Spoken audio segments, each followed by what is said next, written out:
Because outside of Michael Thomas, just as far as wide receivers, they're not as deep as they have been. And Teddy Ginn placed on the injured reserve. They're definitely going to miss him because he had a niche in that offense. Now, the guys that they're looking at, they wouldn't be able to replace the speed. But Sean Payton is a creative coach. If he gets talented wide receivers, they will be productive. And it's hard to match the productivity that Sean Payton gets out of guys. So he's looking for veteran guys who would understand and be able to do a certain role. And, man, you got Drew Brees almost completing 80% of the passes. Man, send me a workout invitation.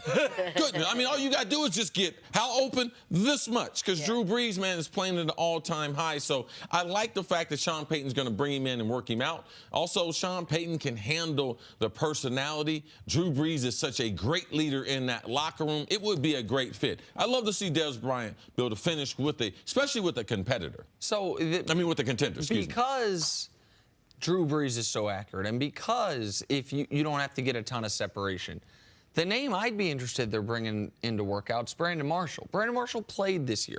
Brandon Marshall, I think, had 11 catches in his very brief time with Seattle this year. Brandon Marshall, we know, is in football shape. And Brandon Marshall, we also know in this new Brandon Marshall 2.0 we've seen over the last 5 years after he got his mental health stuff squared away, is a really good locker room guy.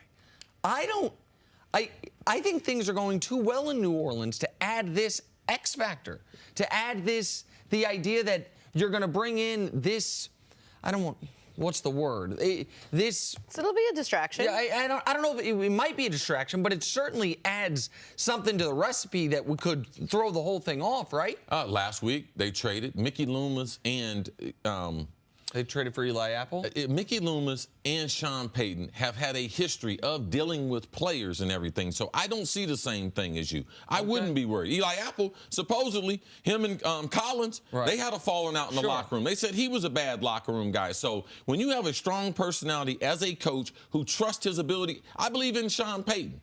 Also, Dez Bryant is not the same Dez Bryant who was on the Cowboys last year. After an offseason of humility, after having a couple small contract offers, I'm sure Dez Bryant is in a different place mentally than he's been at since he's been in pro football. Okay, so that would have